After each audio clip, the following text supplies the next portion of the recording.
Hello बच्चों, मैं अर्पण कुमार गुप्ता एक बार फिर क्लास 12th के कंटिन्यूटी सांतत्य को लेकर के आया हूं। हम लोग पिछले क्लास में कुछ समस्याओं को, कुछ प्रॉब्लम को सॉल्व कर रहे थे जो कंटिन्यूटी से बेसिस था, जिसमें हमारा एक फलन दिया हुआ था और एक बिंदु भी दिया हुआ था जिस पर हमें संत्यता की जांच करनी थी और आपको होमवर्क दिया गया था। तो हम लोग जो एनसीईआरटी बुक होगा वह जो सॉल्व करेंगे उसी से आधारित प्रश्नों को सॉल्व करेंगे, ठीक है, क्लास में। लेकिन आप सबों को खुद से एनसीईआरटी के समस्याओं को सॉल्व करना है। अगर बने तो हमें जरूर बताएं और ना बने तो भी हमें बताएं, ताकि मैं उन सभी समस्याओं को हम क्लास में सॉल्व कर सके और आप सबों को समझा सके कि प्रॉब्लम कहां पर था। ठीक है बच्चों, चलिए। तो हम लोग देखे थे कि इस कंटिन्यूटी में 3 टाइप के प्रॉब्लम आएंगे, जिसमें सबसे पहला, अगर बिंदु दिया हो तो दिए गए बिंदु पर हम कैसे संत्यता की जांच करेंगे, और दूसरा, अगर बिंदु नहीं दिया हो तो हम संत्यता की जांच कैसे करेंगे। तो आज हम लोग, जब हमें बिंदु नहीं दिया हुआ है, तो आज हम लोग जब बिंदु नहीं दिया गया है तो संत्यता की जांच कैसे करेंगे वो हम लोग पढ़ने वाले हैं।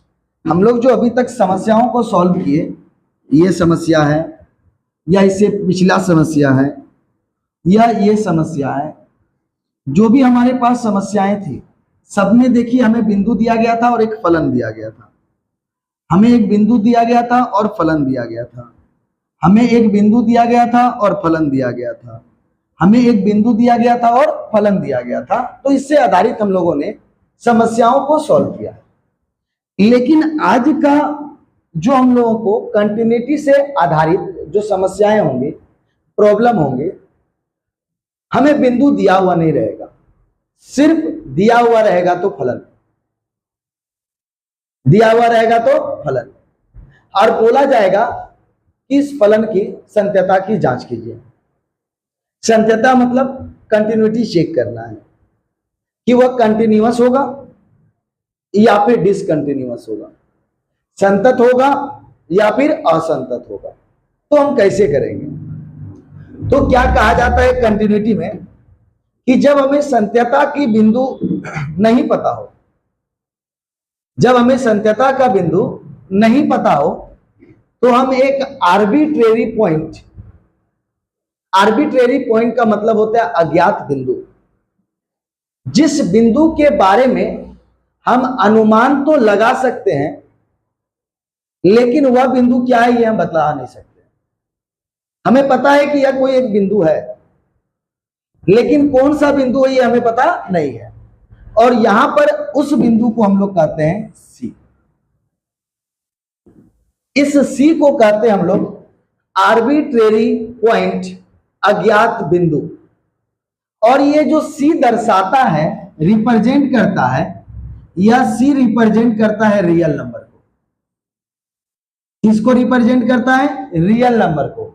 अगर कुछ नहीं बोला जाए तो यह रियल नंबर को रिप्रेजेंट करता है। रियल नंबर मतलब वास्तविक संख्या। लेकिन हम लोग संत्यता की जांच एक बिंदु में करते हैं, इसे हम लोग बोलेंगे C belongs to real point, वास्तविक बिंदु। यहां पर हमारा सभी वास्तविक संख्या वास्तविक बिंदु बन जाएगा। तो क्यों बन जाएगा? क्योंकि हम लोग यहां पर संत्यता की जांच जो करते हैं, हम लोग यहां पर संत्यता की जो जांच करते हैं, ठीक है, यहां पर हम लोग संत्यता की जो जांच करते हैं वह किसी बिंदु पर करते हैं। अगर हमारे पास 3 बिंदु दिया है तो बारी बारी से एक एक करके हम संत्यता की जांच करते हैं। लेकिन हमें कोई बिंदु ही नहीं दिया हो, तो हम लोग एक आर्बिट्रेरी पॉइंट, अज्ञात बिंदु, किसको, इसको सी को क्या बोलते हैं हम लोग, आर्बिट्रेरी पॉइंट, अज्ञात बिंदु कहते हैं हम लोग इसको। क्या कहते हैं इसको, अज्ञात बिंदु। ये बिंदु है हमें पता है, लेकिन ये कौन सा बिंदु है ये हम पूर्ण रूप से नहीं बतला सकते। इसीलिए सी रियल पॉइंट यानी वास्तविक बिंदु को दर्शाता है। आपके मन में जो भी बिंदु आएगा वो सारे बिंदु के बारे में हम जिक्र कर सकते हैं। आपके मन में अगर 5 आ रहा है तो सी का वैल्यू 5 है। अगर आपके मन में -3/2 आ रहा है तो सी का वैल्यू -3/2 है। अगर आपके मन में √2 आ रहा है तो सी का जो हमारा सी पॉइंट है वह √2 है। आप जो सोच सकते हैं सी का वैल्यू सोच सकते हैं, अगर कुछ नहीं कहा गया है तो। क्लियर है? अगर फिर से हम एक बात कहते हैं, हमारा जो अभी का समस्या था जिसे हमने जिनको सॉल्व किया उसमें हमें बिंदु दिया गया था और इसी बिंदु पर हमें संत्यता की जांच करनी थी। लेकिन अब हमारा क्या है कि कोई अगर फलन दिया गया है और उस फलन में संत्यता की बिंदु ही नहीं दिया गया है, कि किस बिंदु पर हम संत्यता का जांच करेंगे ये हमें दिया ही नहीं गया है। किस बिंदु पर हम संत्यता का जांच करेंगे ये हमें दिया ही नहीं गया है, तो हम कैसे संत्यता की जांच करेंगे? तो हम फिर से बोले, तो जब हमें संत्यता की बिंदु नहीं दी गई है तो हम लोग अज्ञात बिंदु सी पर जांच करेंगे, जिसको हम लोग आर्बिट्रेरी पॉइंट कहते हैं। और ये जो सी है, यह सी वास्तविक बिंदु को दर्शाएगा। यह जो सी है यह हमारा वास्तविक बिंदु को दर्शाएगा, जिसे हम लोग रियल पॉइंट कहते हैं। ठीक है बच्चों, ये सी क्या कहलाएगा, हमारा रियल पॉइंट, वास्तविक बिंदु। जो भी बिंदु के बारे में आप सोच रहे हैं वो सारा का सारा बिंदु सी का मान हो सकता है, लेकिन एक बार में केवल एक ही बिंदु के बारे में सोचना है। ठीक, चलिए अब दूसरा बात, हम सी बिलोंग्स टू आर। आर बोले तो रियल पॉइंट, वह सभी पॉइंट जो आपके दिमाग में चल सकता है, यह चल रहा है, वो सारा का सारा पॉइंट रियल पॉइंट होता है। ठीक है बच्चों, चलिए। लेकिन अगर कुछ कह दे कि हमें पूर्णांक संख्या पर जांच करना है, इंटीजर नंबर पे, पूर्णांक संख्या नहीं, सॉरी संख्या नहीं, यहां हम पॉइंट का बात करेंगे ना, कंटिन्यूटी का बात है। अगर हमें इंटीजर पॉइंट बोल दिया जाए, बोल दिया ऑलरेडी हमारे प्रश्न में, हमारे क्वेश्चन में बोल दिया जाए कि हमें real point, sorry integer point पे चेक करना है। इंटीजर पॉइंट मतलब पूर्णांक बिंदु पर, तब ये हमारा सी आर ना हो करके सी जेड को बिलोंग करेगा। जेड मीन्स इंटीजर पॉइंट, ठीक है, पूर्णांक बिंदु। पूर्णांक को हम लोग जेड से सूचित करते हैं। तब अगर बोला जाए तब सी बिलोंग्स टू क्या लिखेंगे, जेड।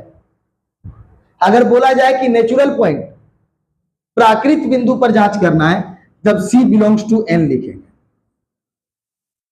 समझ में आ गया? कोई दिक्कत? अदरवाइज अगर ये बोला ही ना जाए तो सी किसको बिलोंग करेगा, रियल पॉइंट को, वास्तविक बिंदु को। कब? जब हमें बिंदु ही नहीं दिया हो। ठीक है, चलिए अब सवाल को बनाते हैं सेम टू सेम। एक बार आप पिछले समस्याओं को रिवीजन कर लें, एकदम जिस तरह से यहां पर समस्याओं को सॉल्व किया है, जिस तरह से हम लोग यहां पर समस्याओं को सॉल्व किए हैं, जिस तरह से हम लोग यहां पर समस्याओं को सॉल्व किए हैं, सेम टू सेम अगर हमें बिंदु नहीं दिया हुआ है, अगर सेम टू सेम अगर हमें बिंदु नहीं दिया गया है, तो हम उसी तरह से संत्यता की जांच करेंगे। देखिए कैसे भाई साहब, सभी देखिएगा, आइए सभी देखिए क्या बोला गया हमारे पास प्रश्न में, ध्यान से सुनिए। बोलता है क्या,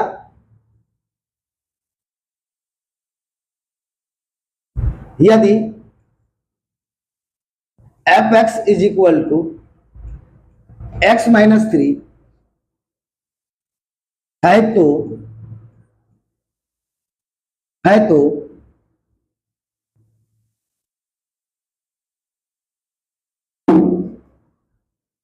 सांत्यता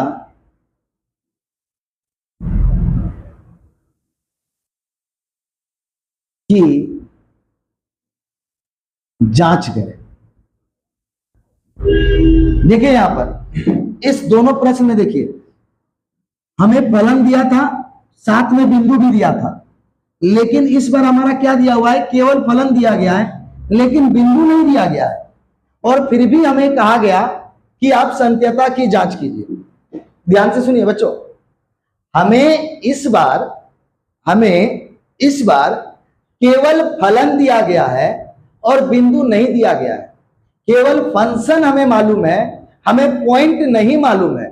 तो हमें कंटिन्यूटी चेक करना है, संत्यता की हमें जांच करनी है। तो हम कैसे करेंगे?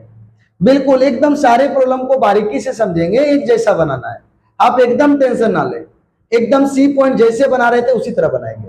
अब हम यहां पर कैसे जांच करेंगे? Same to same. आप देखिए, अभी हम बताए कि अगर हमारे पास कंटिन्यूटी का पॉइंट नहीं मालूम हो तो हम लोग बिंदु x बराबर c पर जांच करेंगे।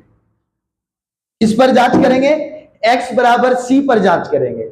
और कोई बोला जाएगा ये c क्या है, तो बाबू ये c को बोलने के लिए, c को ये आर्बिट्रेरी पॉइंट है, ये अज्ञात बिंदु है।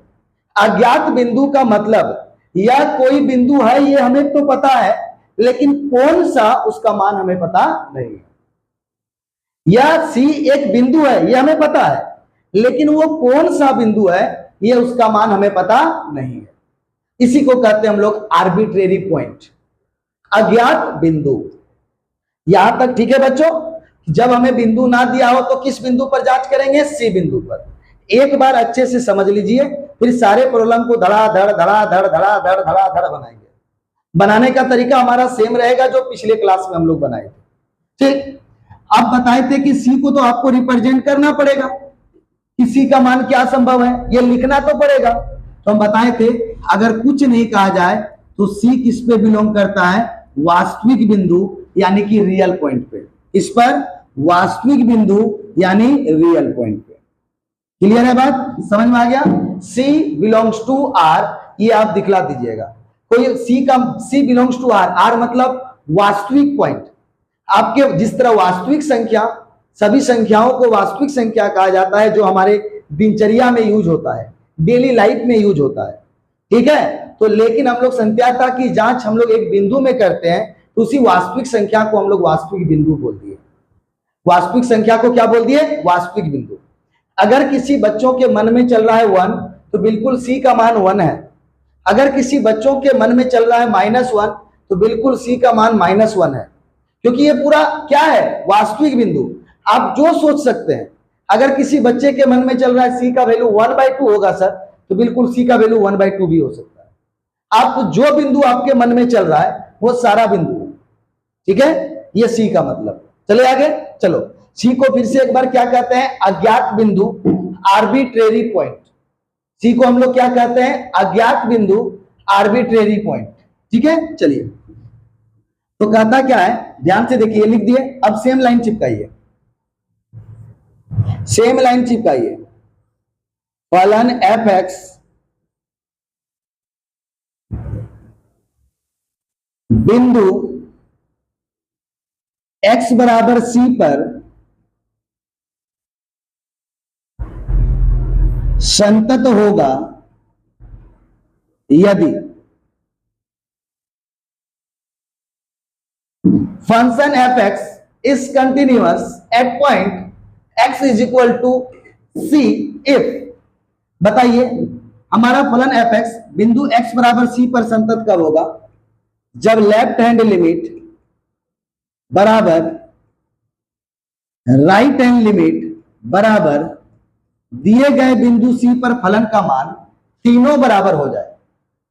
लेफ्ट हैंड लिमिट बराबर राइट हैंड लिमिट बराबर दिए गए बिंदु C पर फलन का मान अगर तीनों बराबर हो जाए तो ये हमारा फलन क्या होता है? संतत। एकदम पिछले क्लास वाला सेम टू सेम बनाएंगे बाबू। जो पिछले क्लास को कर चुका है उसको 100% समझ में आएगा, क्योंकि हम कुछ भी चेंज करने वाले नहीं है, सेम टू सेम बनाएंगे, कुछ भी चेंज करने वाले नहीं है।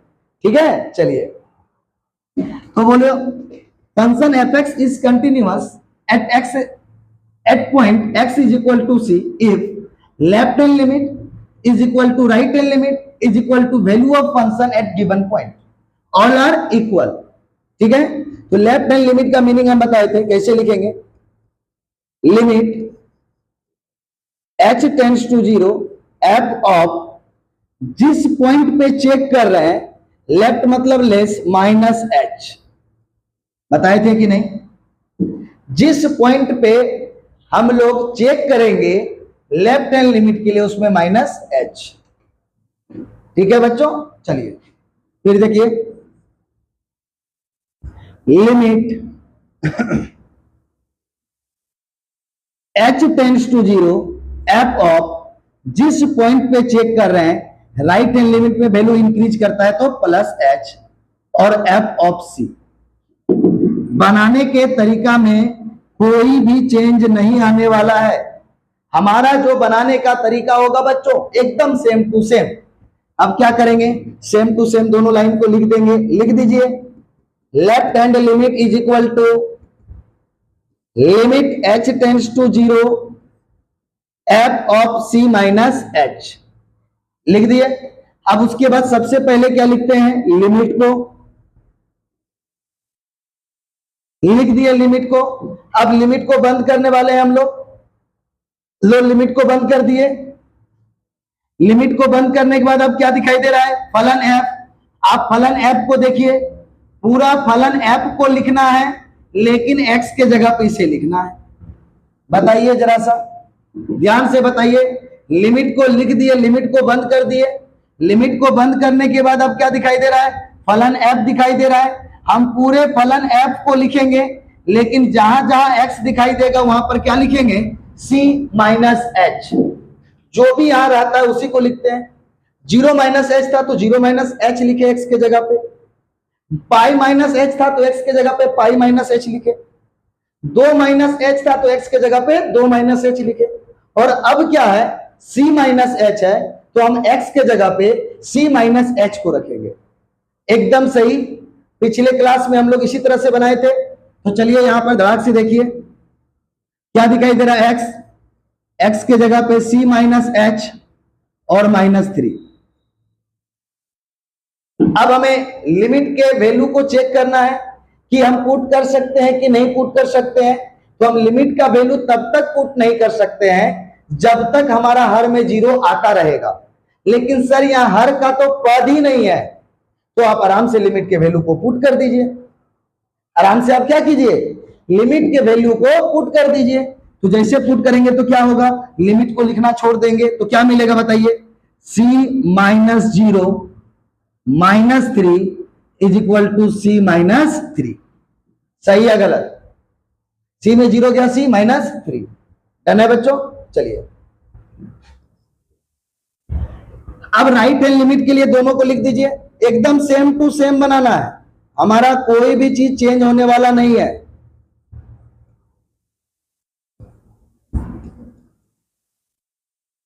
हमने राइट हैंड लिमिट के लिए दोनों लिख दिया। आप ध्यान से देखिए सर, बिल्कुल दोनों लिख दिया।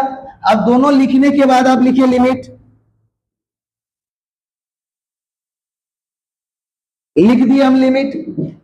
अब लिमिट लिखने के बाद सर लिमिट को तुरंत बंद कीजिए। देखिए लिमिट को बंद कर दिए, एकदम हाथ से बोले हैं बंद करने के लिए। लिमिट को बंद कर दीजिए। क्या दिखाई दे रहा है, फलन f। फलन f को देखिए, हमें पूरे फलन f को लिखना है लेकिन इस बार x के जगह पे किसको लिखना है, c प्लस h को। आप लोग बोलने के लिए सीखिए, जब आपको समझ में आ गया तो आप यहां पर बोलिए, बोलिए, चीजों को समझ में आएगा। लिमिट को लिख दिए। लिमिट को लिखने के बाद हम हाथ से लिमिट को बंद कर दिए। बंद करने के बाद हमें क्या दिखाई दे रहा है, जल्दी बताइए। लिमिट को बंद करने के बाद हमें क्या दिखाई दे रहा है, फलन f। फलन f को देखें, हम पूरे फलन f को लिखेंगे लेकिन यहां पर x के जगह पे जहां जहां पर x दिखाई देगा वहां पर c प्लस h को रखेंगे। क्लियर है बच्चों, वहां पर क्या रखेंगे, c प्लस h को रखेंगे। तो चलिए रखिए, पहले ही x है तो x के जगह पे क्या रखना है हमें इस बार, c प्लस h और माइनस 3 रख दिए। c प्लस h और माइनस 3, कोई कष्ट। अब बोलिए जहां x था वहां क्या रखेंगे, c प्लस h। क्लियर है ना, चलिए अब जैसे रख दिए। अब लिमिट के वैल्यू को पुट करने की बारी है। हम लिमिट के वैल्यू को पुट करेंगे बट एक चीज का ध्यान रखेंगे, हम लिमिट का वैल्यू तब तक पुट नहीं कर सकते हैं जब जब हर में हमारा क्या आएगा, जीरो। लेकिन सर यहाँ पे हर का पद ही नहीं है, तो हर में जीरो आने का चांस ही नहीं है, तो हम डायरेक्ट लिमिट के वैल्यू को पुट कर देंगे। तो जैसे लिमिट के वैल्यू को पुट करेंगे, c प्लस एच के जगह पे 0 -3 इज इक्वल टू c -3। देखिए आपका दोनों का वैल्यू अभी तक बराबर आया।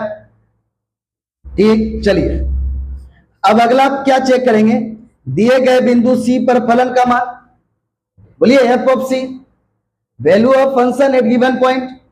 तो हमारा डायरेक्ट इस बार किसको देखना है, फंक्शन f को।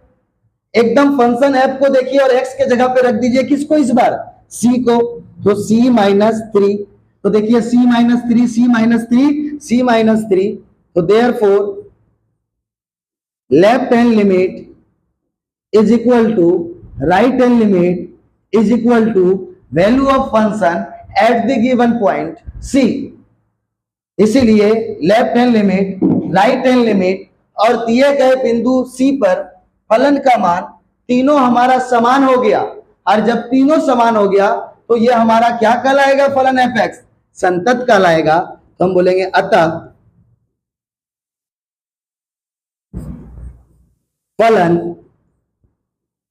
f(x) बिंदु x is equal to c, c किसको रिप्रेजेंट कर रहा है, लिखिए c बिलोंग्स टू r पर संतत है। अर्थात इसका मीनिंग क्या हो गया, आप सुन लीजिए, इसका मीनिंग क्या हो गया, आप c का कोई भी मान ले लीजिए, आप c का कोई भी मान ले लीजिए, ये सभी मान पर ये दिया गया बिंदु क्या होगा, संतत होगा। आप c का कोई भी मान ले लीजिए, ये रियल पॉइंट में वास्तविक बिंदु पे, अभी हम बोले थे ना, आप 1 ले लीजिए c का मान, वो भी वास्तविक बिंदु में उपलब्ध होगा। -1 ले लीजिए, पाई ले लीजिए, 2 ले लीजिए, 1/2 ले लीजिए, √2 ले लीजिए, जो लेने का मन है लीजिए, वो सभी बिंदु पर ये फलन हमारा क्या होगा, संतत होगा।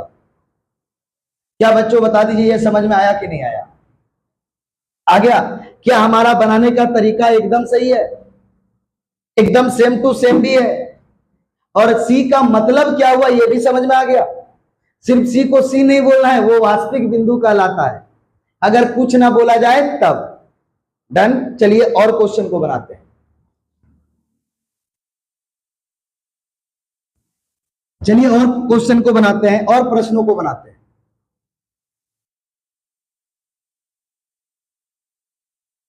यदि f(x) is equal to 1/x -3,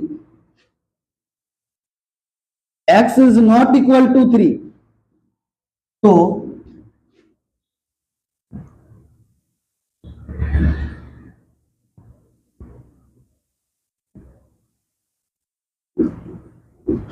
संत्यता की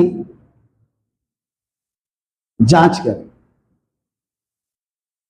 एकदम देखिए, सवाल तो सॉल्व सेम टू सेम करना है बच्चों, लेकिन हमारे पास जो भी सवाल रहेगा, जो भी प्रश्न रहेगा, सबसे पहले उसके बारे में समझना है।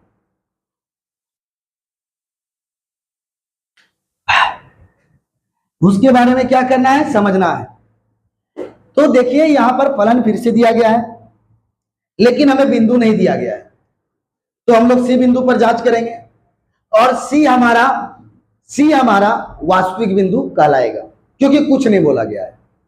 ठीक, लेकिन यहां देखिए 1/x -3 फलन है, और बोला गया x 3 के बराबर नहीं हो सकता। क्यों?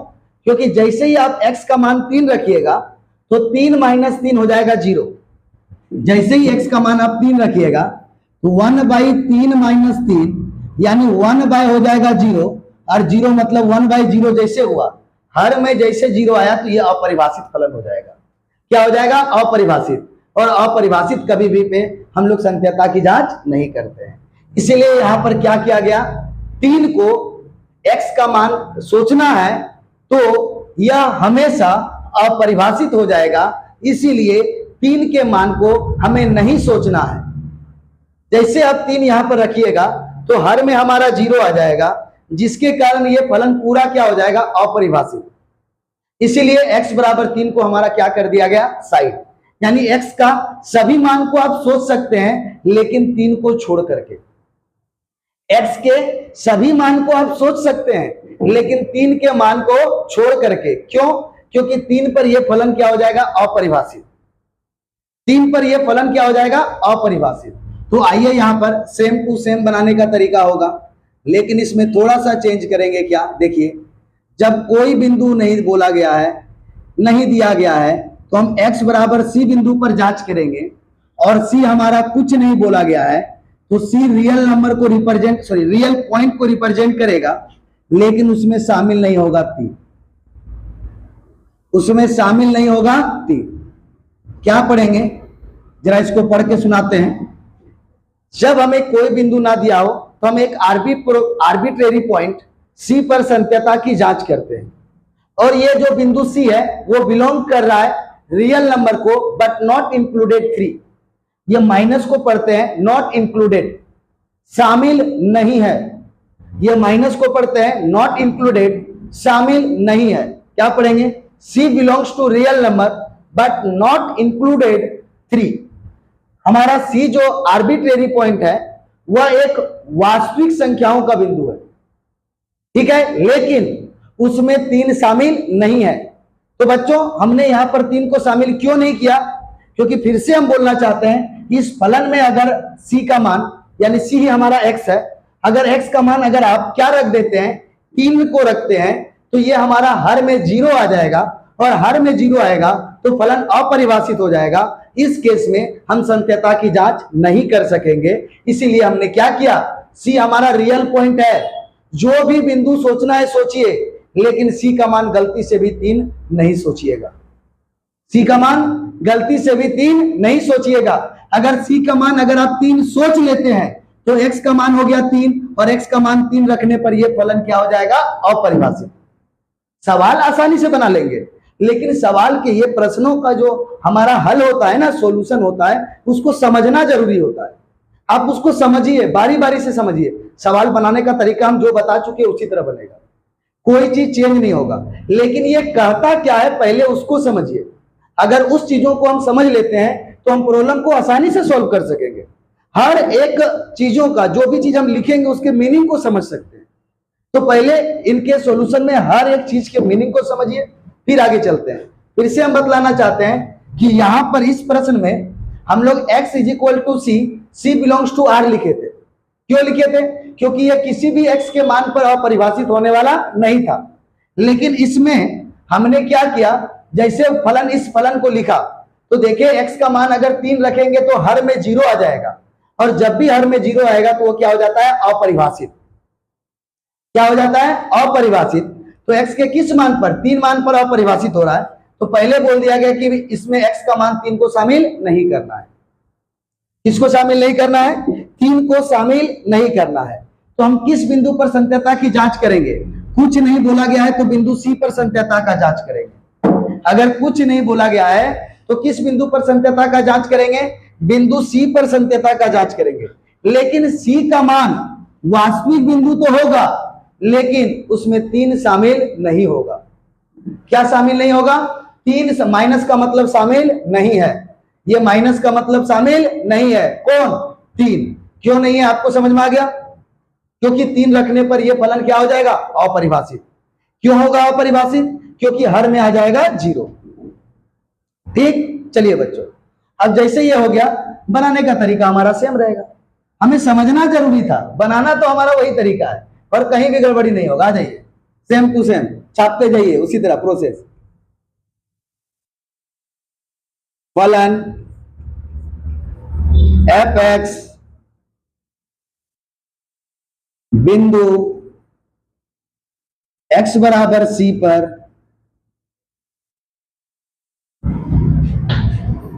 संतत होगा यदि, तो कब संतत होगा? जब लेफ्ट हैंड लिमिट बराबर राइट हैंड लिमिट बराबर दिए गए बिंदु C पर फलन का मान, left hand limit, right hand limit और दिए गए बिंदु C पर फलन का मान तीनों बराबर हो। Left hand limit, right hand limit, value of function at given point all are equal, then function is continuous at point x is equal to c। ठीक है, तो बोलो लेफ्ट हैंड लिमिट के लिए बच्चों क्या लिखेंगे? एकदम सेम तरीका, limit x tends to 0 f of, किस बिंदु पर चेक कर रहे हैं? c पर, लेफ्ट साइड में मान घटता है तो माइनस h, फिर limit h tends to 0 f of, जिस बिंदु पर जांच कर रहे हैं c, राइट साइड मान बढ़ता है तो प्लस h और f ऑफ c लिख दिए। कोई दिक्कत? अब चलते हैं अगले की ओर। जैसे अगले की ओर जाएंगे तो सबसे फर्स्ट लेफ्ट हैंड लिमिट के सारे को लिखेंगे। Left hand limit is equal to limit h tends to 0 f of c minus h, limit h tends to 0 f of c minus h। लिख दिया दोनों लाइन को। दोनों लाइन को लिखने के बाद सभी प्रश्नों के जैसा इसमें भी सर सबसे पहले आप लिमिट को लिखें। लिख दिए लिमिट को। लिमिट को लिखने के बाद हाथ से लिमिट को बंद कीजिए। क्या दिखाई दे रहा है?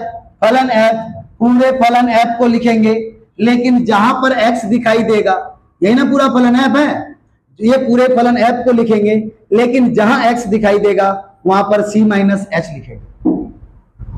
जहां भी x दिखाई देगा वहां पर क्या लिखने वाले हम लोग? c minus h। तो आइए बच्चों लिखते हैं फटाफट, 1 बाई x, x के जगह पे लिखेंगे c माइनस h और पहले से -3 है।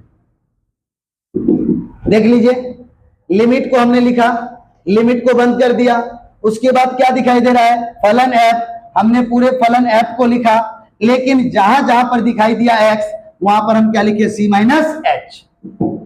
जहां जहां पर हमें दिखाई दिया x वहां पर हमने लिखा c माइनस h। बोलिए बच्चों, यहां तक कोई डाउट? समझ में आ गया? आ गया समझ में? चलिए अब हम लिमिट के वैल्यू को पुट करने के बारे में सोचेंगे। लिमिट के वैल्यू को पुट करने के बारे में सोचेंगे तो हम हर एक बार ये बतलाते हैं, लिमिट का वैल्यू हम तब तक पुट नहीं कर सकते हैं जब तक हर में हमारा 0 आता रहेगा। अगर हर में हमारा 0 ना आए तो हम लिमिट का वैल्यू आसानी से पुट कर देंगे। तो देखिए यहाँ हर का पद तो दिखाई दे रहा है, तो आप लिमिट का वैल्यू पुट करके पहले हर में देखिए क्या 0 आ रहा है। तो देखते हैं, h का वैल्यू 0, c माइनस 0 c, यानी हर में 0 आने का चांस नहीं है। तो आप फटाक से लिमिट के वैल्यू को पुट कीजिए, तो क्या आएगा? 1 बाई c माइनस 0 -3 आएगा। अब बताइए फटाक से क्या आएगा? 1 बाई c माइनस 3। हर में हमारा 0 नहीं आया, आसानी से हम इसको सॉल्व भी कर लिए। यहां तक कोई दिक्कत? चलिए अब हम लोग किसको चेक करेंगे? राइट हैंड लिमिट को चेक कीजिए फटाक से। राइट हैंड लिमिट के लिए दोनों को लिखिए पहले। Limit h tends to 0 f of c plus h लिख दिया। अब लिखने के बाद एकदम सेम टू सेम, भाई सेम टू सेम बनाना है, इससे कैलकुलस इजी होता है। तो पहले आप लिमिट को लिखिए। आप लोग बोलने का प्रयास कीजिए। लिमिट को लिखिए, लिमिट को बंद। जैसे लिमिट को बंद कर दिया, अब कौन दिखाई दे रहा है? फलन f। कौन दिखाई दे रहा है? फलन f। आप पूरे फलन f को लिखेंगे, लेकिन x के जगह पे c प्लस h को रखेंगे। पूरे फलन f को लिखेंगे, लेकिन x के जगह पे c प्लस h को रखेंगे। तो आइए यहां पर देखिए फटाफट क्या लिखने वाले हैं? 1 है 1, फिर देखिए बाई x, x के जगह पे क्या रखने वाले हैं हम? c प्लस h और -3। अब लिमिट का वैल्यू को पुट करके देखते हैं। हर का पद दिखाई दे रहा है, तो क्या हर में 0 आएगा? तो देखिए c प्लस 0, c हर में 0 आने का चांस नहीं है, क्योंकि -3 भी है। तो हर में 0 आने का चांस नहीं है, तो फटाक से लिमिट के वैल्यू को पुट कीजिए, c plus 0 minus 3 is equal to 1/c-3। क्या बच्चों बताइए, क्या हमारा सेम टू सेम बन रहा है कि नहीं बन रहा है? बन रहा है ना सेम टू सेम, हर एक प्रश्नों के जैसा। सिर्फ वहां बिंदु दिया था तो उस बिंदु का प्रयोग करते थे, और यहाँ बिंदु नहीं दिया है तो उसी बिंदु का प्रयोग कर रहे हैं, बट बना तो सेम टू सेम रहे। हमें मेन चीजों को समझना पड़ता है, बस समझ लेना है, और क्या। अरे यही तो तरीका है अपना भाई, यही तो तरीका है, इसी तरह ही बनाया जाता है। आइए फिर चलिए चलते हैं। उसके बाद देखिए दोनों बराबर आ गया, तो दोनों बराबर आ गया तो हम क्या चेक करेंगे, दिए गए बिंदु सी पर फलन का मान, तो दिए गए बिंदु सी पर यानी इस बार फलन एफ को डायरेक्ट देखेंगे और डायरेक्ट एक्स के जगह पे सी को रखेंगे, तो क्या मिलेगा 1/c-3। तो क्या दिखाई दे रहा है यहां से बताइए, देयरफॉर इसीलिए left hand limit, right hand limit, value of function at given point c all are equal, hence function is continuous at point x is equal to c where c is belongs to real number but not included 3। तो हम क्या बोलेंगे, तीनों equal है तो हम बोलेंगे अतः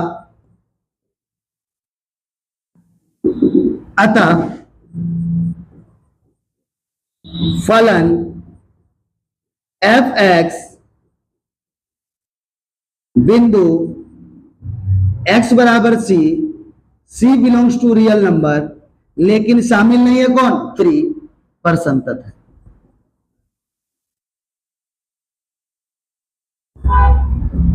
पर क्या है, संतत है। बताइए बच्चों एक बार पूरी तरह से देखिए प्रश्नों को, समझ में आया कि नहीं, और हम c को शामिल क्यों नहीं किए।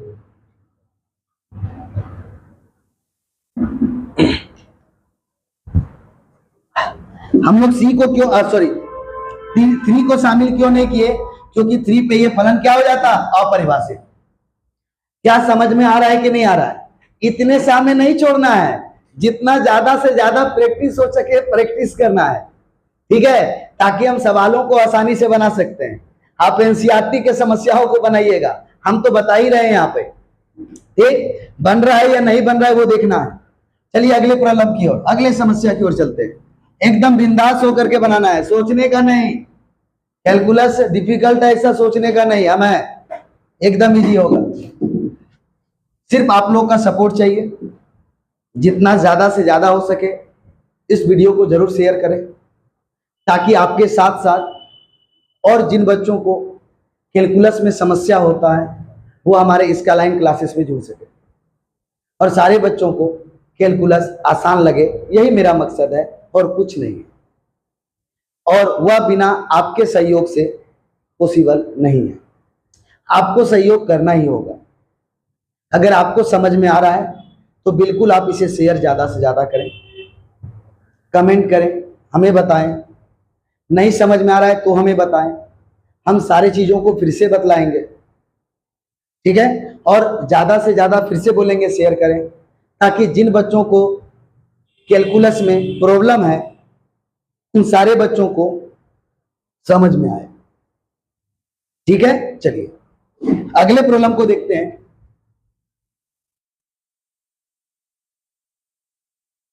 यदि f(x) is equal to x square minus 9 by x plus 3, x is not equal to -3,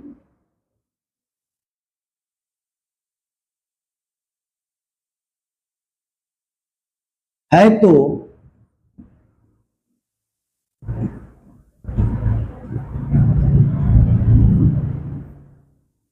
संत्यता की जांच करें। फिर से देखिए हमें एक फलन दिया गया है, फिर से देखिए हमें फलन दिया गया है और संत्यता की जांच करने के लिए कहा गया है, लेकिन कोई बिंदु नहीं दिया है। सर ये x is not equal to -3, भाई साहब फिर से पिछले समस्या के जैसा। आप देखिए हर में कोई दिख रहा है, आप x के जगह पे -3 रखिए, तो -3 रखने पर यह अपरिभाषित हो जाएगा। इसीलिए कहा गया है कि x का मान हमें -3 को नहीं रखना है, x का मान -3 नहीं रखना है। इसलिए हम पूरा डिटेल से पिछले प्रश्न में बताए, ताकि इस प्रश्न में समझने में आपको कोई समस्या ना हो, ताकि इस प्रश्न में आपको समझने में कोई समस्या ना हो। ठीक है, पूरी तरह से हम क्लियर करके बतलाएं। चलिए बच्चों, तब चलते हैं आगे। सर सेम टू सेम बनाना है, सेम टू सेम, कहीं चेंज नहीं। आइए मेरे साथ, क्या साथ आना है, देखिए यहां पे सॉल्यूशन में जब कुछ नहीं कहा गया है तो x बराबर किस बिंदु पर जांच करेंगे, C पर। C को हम लोग अज्ञात बिंदु बोलते हैं, आर्बिट्रेरी पॉइंट कहते हैं। या एक बिंदु हमें पता है, लेकिन ये कौन सा बिंदु है ये हमें पता नहीं है। ठीक है, और ये C हमारा किसको बिलोंग करेगा, तो ये C हमारा रियल पॉइंट को बिलोंग करेगा। लेकिन इस बार इस रियल पॉइंट में शामिल नहीं होने वाला है कौन, -3, क्योंकि जब हम -3 को रखेंगे तो जो हमारा दिया गया फलन है वह फलन हमारा अपरिभाषित हो जाएगा, वह फलन हमारा क्या हो जाएगा, अपरिभाषित। और अब हमारा बनाने का तरीका होगा, अब हमारा जो बनाने का तरीका होगा वो तरीका एकदम सेम टू सेम पहले के जैसा होगा, कोई चीज चेंज होने वाला नहीं है। तो क्या लिखने वाले हैं यहां पे बताइए, फलन f(x) बिंदु x बराबर C पर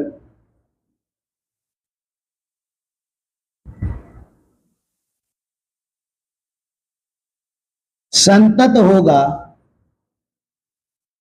यदि फलन f(x) बिंदु x बराबर C पर संतत होगा यदि। तो भाई साहब ये संतत कब होता है, जब लेफ्ट हैंड लिमिट बराबर राइट हैंड लिमिट बराबर दिए गए बिंदु C पर फलन का मान तीनों का तीनों क्या है, बराबर, तो ही संतत होगा, अदरवाइज संतत नहीं होगा। अर्थात left hand limit, right hand limit, value of function at given point all are equal, then function f(x) is continuous at given point x is equal to C। तो चलते हैं, तो लेफ्ट हैंड लिमिट का meaning, limit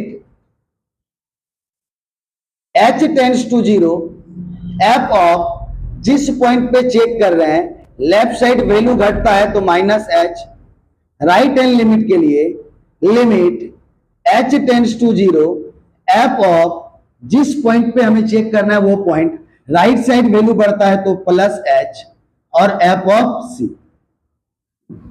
एकदम same to same बनाते जाइए, कहीं भी आपको चेंज करने की जरूरत नहीं है, एकदम सेम टू सेम। लगेगा कि क्या सर एकदम बोर्ड फील करने लगे, अगर लगने लगे ऐसा तो समझ लीजिए आपको 100% समझ में आ गया।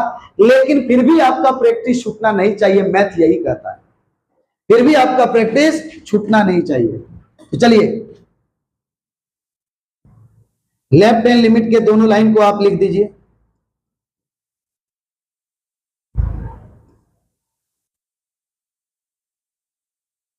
f of C minus h क्या होगा फिर से बताइए, लिमिट h टेंड्स टू 0 को लिख देंगे। लिखने के बाद लिमिट को बंद करेंगे, और लिमिट को बंद करने के बाद हम किसको देखेंगे, फलन f को।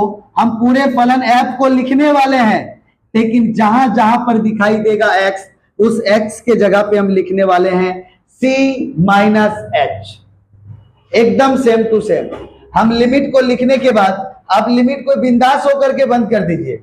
लिमिट को जैसे ही आप बंद कीजिएगा, लिमिट को आप जैसे ही बंद कीजिएगा, आपको दिखाई दे रहा है फलन f, ये पूरे फलन f को लिखना है, लेकिन जहां पर x दिखाई देगा उस x के जगह पे C माइनस h को रखना है, उस x के जगह पे किसको रखना है, C माइनस h को रखना है। तो चलिए हम लोग रखते हैं x के जगह पे C माइनस h, उस पर है स्क्वायर -9 बाय x के जगह पे C माइनस h और +3 लिख दिए। अब लिमिट का वैल्यू पुट करने का बारी आया। हम लिमिट का वैल्यू तब तक नहीं पुट करते हैं जब तक हमारा हर में 0 आता रहे।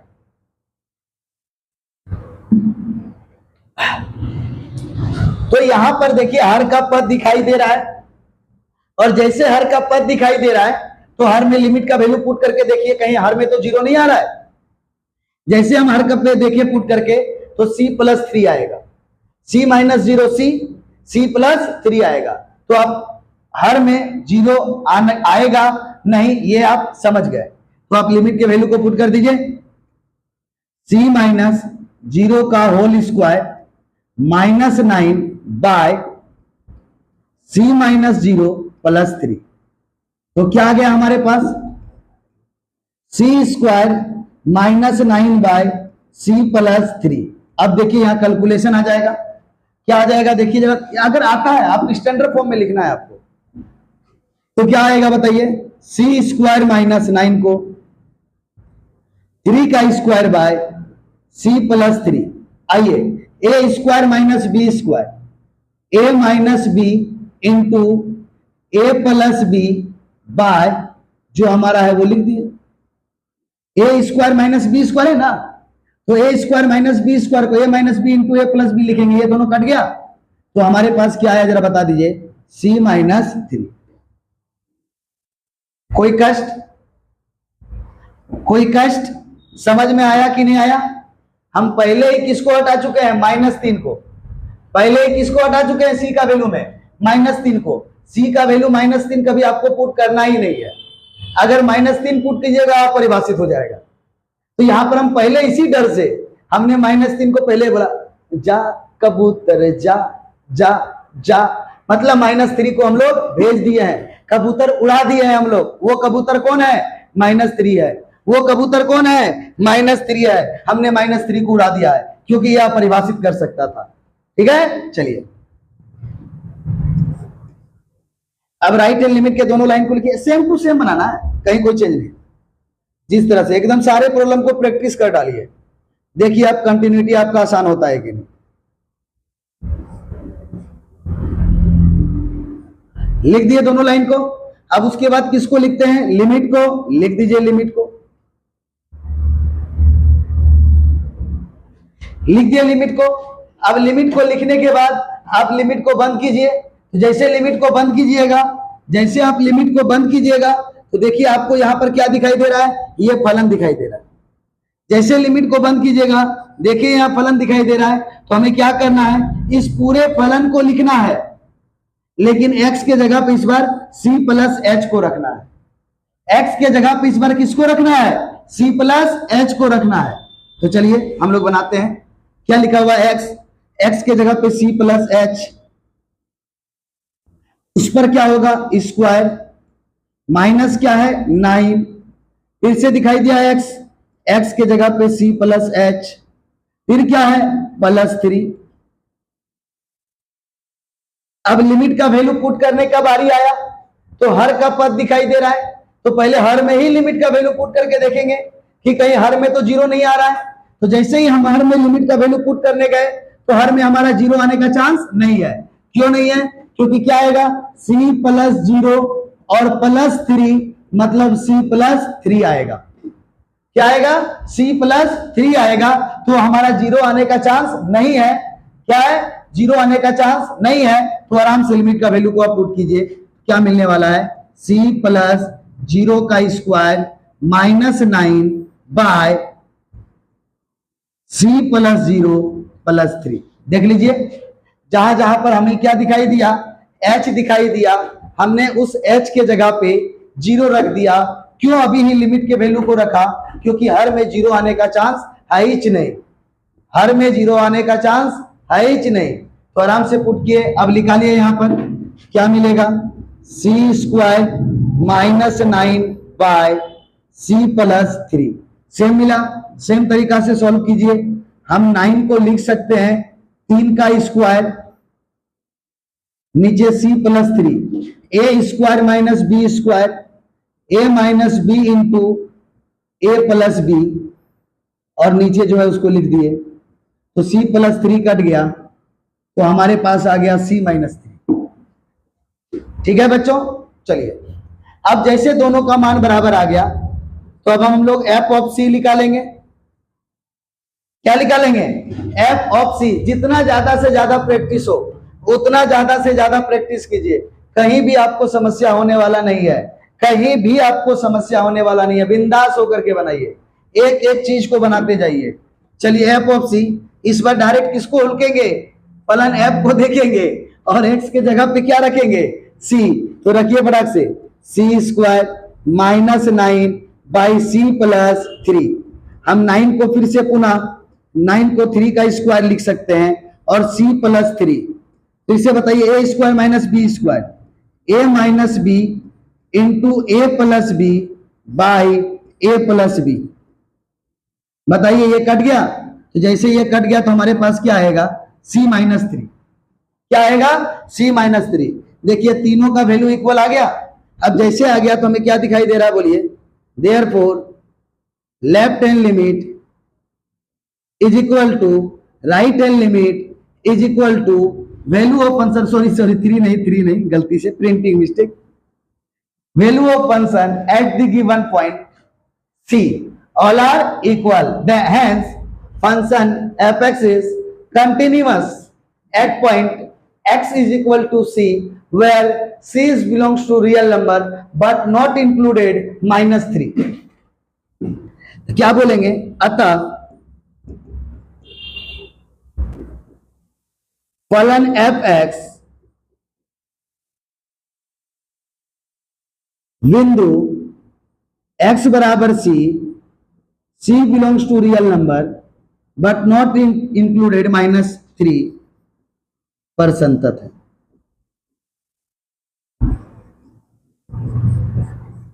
आ गया? पर क्या है हमारा? संतत है। बताइए बच्चों, ये भी हमारा प्रॉब्लम समझ में आया कि नहीं आया? अभी और प्रॉब्लम देखना है।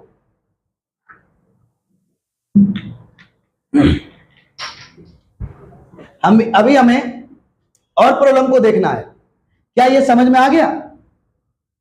चलिए अगले प्रॉब्लम की ओर एकदम बढ़ते जाना है। जितना ज्यादा से ज्यादा आप प्रॉब्लम को बनाइएगा कैलकुलस में, जितना ज्यादा से ज्यादा प्रॉब्लम बनाइएगा आप कैलकुलस में, उतना ही कैलकुलस आपके लिए आसान होगा। जितना अलग अलग तरह के प्रश्नों को बनाइएगा कैलकुलस में, आपके लिए कैलकुलस उतना ही आसान होगा। ठीक है? और जितना कम प्रैक्टिस कैलकुलस उतना ज्यादा डिफिकल्ट होगा। चलिए अगले प्रॉब्लम की ओर फिर से समझते हैं। बोलता है क्या? यदि फलन fx बराबर मॉड x माइनस 3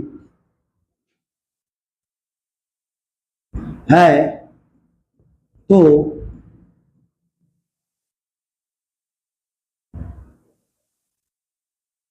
शांतता की जांच करें।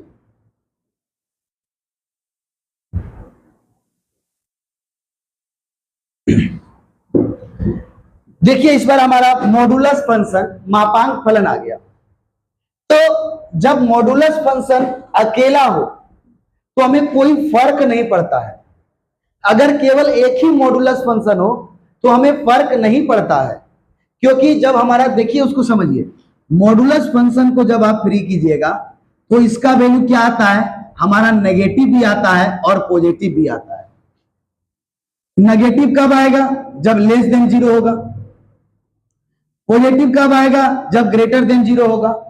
और इसी को 0 को भी हम कभी कभी, जब हम x का वैल्यू 0 भी रख देंगे तो 0 आएगा, उसको कभी कभी पॉजिटिव नंबर में भी शामिल किया जाता है 0। ठीक है? ये आने वाला है कि नहीं है? तो अगर आपका एक ही मॉडुलस फंक्शन होगा तो नेगेटिव वैल्यू एक ही पॉइंट पे मिलेगा, एक ही कंडीशन पे मिलेगा, पॉजिटिव वैल्यू भी एक ही कंडीशन पे मिलेगा। लेकिन अगर दो तो अलग अलग मापांक फलन होगा तब हमें सबसे पहले मॉड को फ्री करना होगा। वैसे प्रॉब्लम को हम बताएंगे बाद में, लेकिन अभी यहां समझिए, अगर अकेला मॉडुलस फंक्शन है कि आपको और कोई संत्यता का बिंदु नहीं दिया गया है, अगर अकेला मॉडुलस फंक्शन है और आपको कोई संत्यता का बिंदु नहीं दिया गया है तो आप फिर से बिंदास बिंदु सी पर संत्यता का जांच कीजिएगा, आपको कोई भी फर्क नहीं पड़ने वाला है। आपको कोई भी फर्क नहीं पड़ने वाला है, बिंदास होकर के बिंदु सी पर जांच कीजिए। ठीक है, चलिए कैसे देखिए, एकदम सेम टू सेम, एकदम सेम टू सेम संत्यता का जांच करेंगे। किस बिंदु पर? बिंदु सी पर। किस बिंदु पर? बिंदु सी पर। ठीक है, चलिए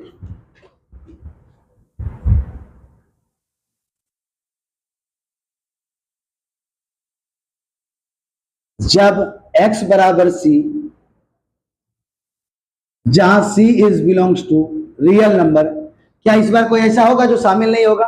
सर हर का पद ही नहीं है, यह अपरिभाषित होने का चांस नहीं है, तो केवल और केवल क्या होगा? रियल पॉइंट होगा। कोई भी ऐसा बिंदु नहीं होगा जो इस पर शामिल नहीं होगा, सारे बिंदु को शामिल करना है। तो देखिए कैसे बनाएंगे, एकदम सेम टू सेम, कोई चेंज नहीं।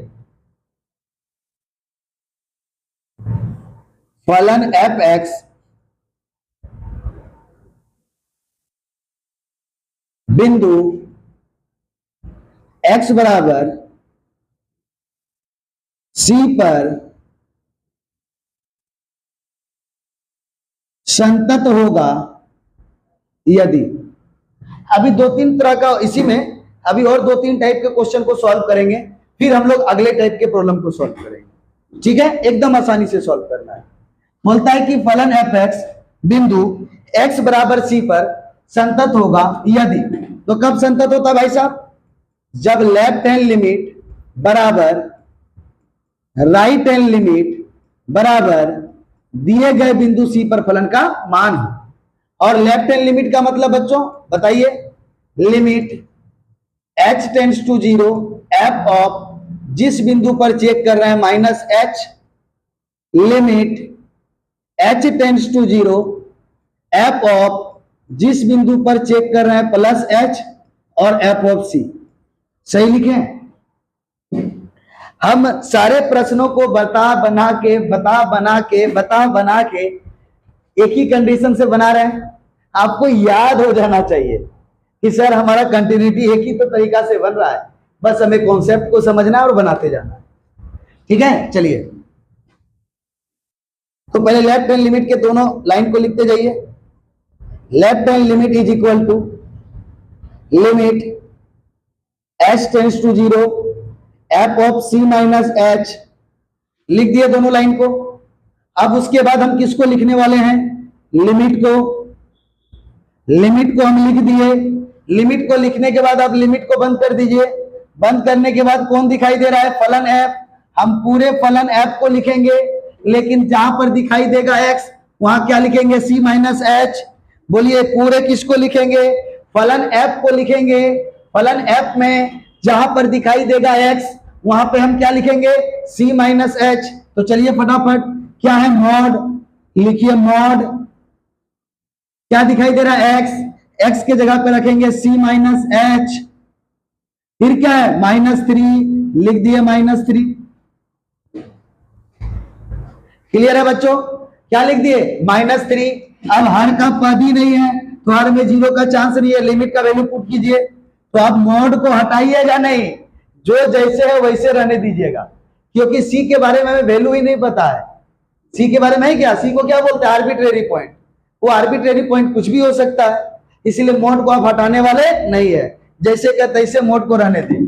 तो बताइए यहां से क्या मिलेगा? c माइनस 0 -3, तो क्या मिलेगा बताइए? Mod c minus 3। एकदम मोड को नहीं हटाना है, जैसे का तैसे मोड को रहने दीजिए। ठीक है, चलिए राइट हैंड लिमिट के लिए पहले धड़ाधड़ दोनों को लिख दिए।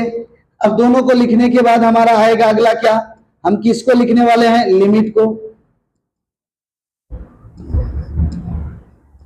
लिख दिए लिमिट को। लिमिट को जैसे ही लिख दिए, अब लिमिट को लिखने के बाद लिमिट को बंद। अब क्या दिखाई दे रहा है? फलन f। हम पूरे फलन f को लिखेंगे, लेकिन x के जगह पे इस बार c प्लस h को रखेंगे। x के जगह पे c प्लस h को रखेंगे। तो चलिए पहले क्या है? मॉड। x के जगह पे क्या रखेंगे? जल्दी बताइए। c प्लस h -3 मॉड हो गया। अब लिमिट के हर का तो पद है ही नहीं ना, तो लिमिट के वैल्यू को पुट कर दीजिए। तो मोड को छोड़ना नहीं है, जहां मोड है वहां मोड रहेगा। तो क्या रहेगा बताइए, c+0 -3, तो मॉड ऑफ c-3 मिला। दोनों का मान देखिए बराबर है। जैसे दोनों का मान बराबर हो गया तो अब हम क्या चेक करेंगे, f ऑफ c। इस बार हमें डायरेक्ट किसको देखना है, फलन f को, और x के जगह पे किसको रखना है, c को। तो रखिए c को, तो मॉड ऑफ c-3। कुछ किए, हम मॉड को नहीं हटा सकते हैं क्योंकि c के बारे में हमें पता ही नहीं है। हम जानते हैं modulus function always positive value को देता है, modulus function always positive value को देता है, लेकिन c हमारा क्या है यहां पर पता नहीं है। वह एक आर्बिट्रेरी पॉइंट है। आर्बिट्रेरी पॉइंट का मतलब अज्ञात बिंदु है। ये कौन सा बिंदु है हम पता नहीं लगा सकते हैं, उसके मान को पता नहीं लगा सकते हैं, इसीलिए हम मॉड के जगह पे मॉड ही रहने देंगे, वहां पे किसी को भी चेंज करने की आवश्यकता नहीं है। तो हमें क्या दिखाई दिया बताओ फिर से, therefore left hand limit is equal to right hand limit is equal to value of function at given point c. क्या बोलेंगे, हैंस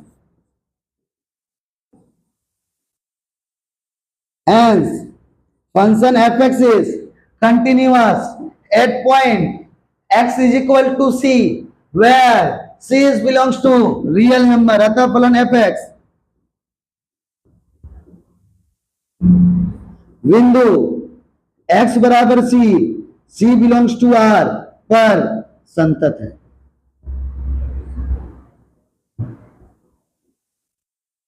क्या है वो, संतत है। किस पर, रियल नंबर पर, वो हमारा क्या है, संतत है। चलिए चलते हैं। क्या बच्चों ये बताइए समझ में आ गया, हम कहीं भी मोड को छोड़ने वाले नहीं हैं। जहां भी मोड रहेगा उस मोड को हम लोग ले करके ही चलेंगे और चलते रहेंगे। इसी से आधारित हम एक और मॉडुलस फंक्शन के सवाल को बनाना चाहते हैं और आप लोग देखने का प्रयास कीजिए। आप कुछ भी चेंज नहीं कीजिएगा, सिर्फ आप सी रखिए और काम चलाइए। क्या रख करके, सी रखिए और काम चलाइए। कैसे, देखिए आइए बताते हैं। एक और प्रश्न को लेते हैं।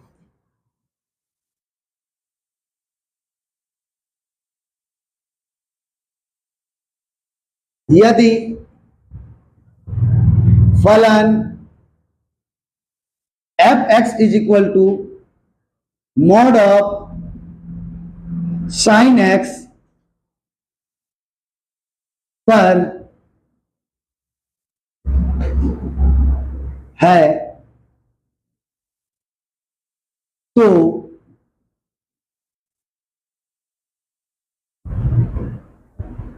साम्यता की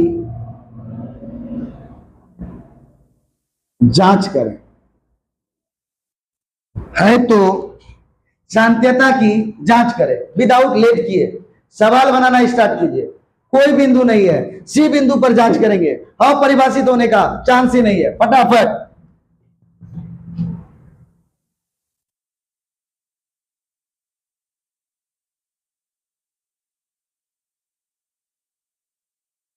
जब x बराबर c, c belongs to r, लिख दिए। चलिए सेम लाइन लिखिए, फलन fx बिंदु x बराबर c पर संतत होगा यदि, सेम टू सेम बनाना है। कब, जब left hand limit, right hand limit और दिए गए बिंदु C पर फलन का मान तीनों बराबर हो। लेफ्ट हैंड लिमिट का मतलब limit h tends to 0, f of जिस बिंदु पर चेक कर रहे हैं उसमें -h, limit h tends to 0, f of जिस बिंदु पर चेक कर रहे हैं उसमें +h और f ऑफ c। हो गया। चलिए अब लेफ्ट हैंड लिमिट के ये दोनों को लिखिए पहले। Left hand limit is equal to limit h tends to 0 f of c minus h। लिख दिए। अब लिखने के बाद सबसे पहले हम किसको लिखते हैं, तो लिमिट को लिख दिए। लिमिट लिखने के बाद बंद कीजिए। कौन दिखाई दे रहा है, फलन f। पूरे फलन f को लिखेंगे, लेकिन x के जगह पे किसको, c माइनस h को। फटाक से रखिए, क्या है, मॉड साइन x के जगह पे किसको रखेंगे, c माइनस h को। देखिए तो समझ में आया। हम किसी भी चीज को चेंज नहीं किए, जो है हमारा उसी जगह पर है। मॉड के जगह मॉड है, साइन के जगह साइन है, जो है सेम टू सेम है ना, सिर्फ x के जगह पे पुट किए। अब लिमिट के वैल्यू को पुट कर दीजिए। तो mod sine c minus 0 is equal to mod of sine c। Same to same बनाना है। अगला देखिए,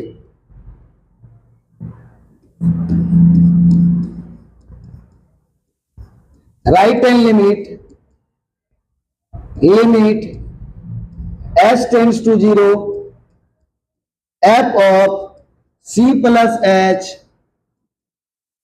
लिमिट h टेंड्स टू 0 लिख दिए। लिखने के बाद अब लिमिट को बंद करेंगे, किसको देखेंगे, फलन f को। ये पूरा फलन f है, लेकिन x के जगह पे हम किसको रखेंगे, c प्लस h को।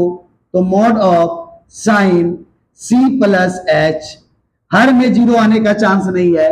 लिमिट के वैल्यू को पुट करेंगे, साइन c प्लस 0 क्या मिलेगा, मॉड ऑफ साइन c। दोनों का मान बराबर हो गया। अब जैसे दोनों का मान बराबर आ गया, तो हम लोग क्या करेंगे, अब चेक करेंगे क्या, f ऑफ c। क्या चेक करेंगे, f ऑफ c। डायरेक्ट फलन f को देखेंगे और x के जगह पे किसको रख देंगे, c को। तो देखिए ये हमारा तीनों का मान बराबर आया कि नहीं, आ गया।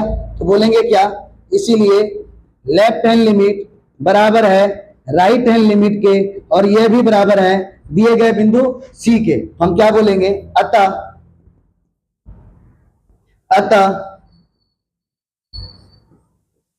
फलन f(x) बिंदु x बराबर c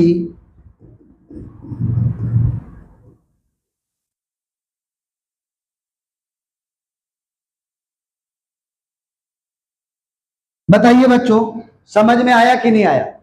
हमें कोई भी छेड़खानी नहीं है। अगर x स्क्वायर रहेगा तो हम x स्क्वायर रहने देंगे, मॉड होगा मॉड रहने देंगे, जैसे का तैसे सॉल्व करके अगर कोई भी बिंदु ना दिया हो तो सी बिंदु पर हम संत्यता का जांच करेंगे।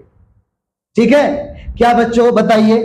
बिंदु सी पर हम लोग संत्यता की जांच करने के लिए सीखे। क्या आप लोगों को समझ में आ गया?